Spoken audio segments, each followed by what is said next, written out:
నేను కివిని. నా వల్ల నీ బాడీకి మంచి శక్తి వస్తుంది. నాకు తింటే నీ ఇమ్యూనిటీ స్ట్రాంగ్ అవుతుంది. నేను చిన్నదాన్నైనా పవర్ఫుల్ని. నేను డ్రాగన్ ఫ్రూట్ని. నా వల్ల నీ బాడీకి మంచి శక్తి వస్తుంది.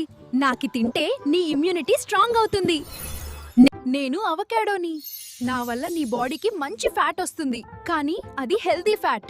నాకి తింటే నీ హార్ట్ స్ట్రాంగ్ గా ఉంటుంది. నేను యాకుల్ట్ని. నా వల్ల నీ స్టమక్ హ్యాపీగా ఉంటుంది. నాకు తింటే మంచి బ్యాక్టీరియా పెరుగుతుంది. నేను చిన్న బాటిల్ అయినా పెద్ద పవర్ ఉన్నది. నన్ను డైలీ ట్రై చెయ్యి. నేను బ్లాక్ బెర్రీని. నా వల్ల నీ బాడీకి మంచి శక్తి వస్తుంది. నాకి తింటే నీ హెల్త్ స్ట్రాంగ్ అవుతుంది. నేను చిన్నదాన్నైనా పవర్ఫుల్ ని. నేను మామిడి పండుని. నా వల్ల నీకు మంచి ఎనర్జీ వస్తుంది. నన్ను తింటే నీ బాడీ హ్యాపీ అవుతుంది. నేను సీజన్. నేను యాపిల్ ని. నా వల్ల నీ హార్ట్ స్ట్రాంగ్ గా ఉంటుంది. నన్ను డైలీ తింటే నీ బాడీకి మంచి హెల్త్ వస్తుంది. నేను సింపుల్ అయినా సూపర్. నేను ఆరెంజ్ ని. నా వల్ల నీ బాడీకి మంచి రక్షణ వస్తుంది. నన్ను తింటే నీ ఇమ్యూనిటీ స్ట్రాంగ్ అవుతుంది. నేను ఫ్రెష్ ఎనర్జీ ఇస్తాను. నన్ను డైలీ ట్రై చెయ్యి.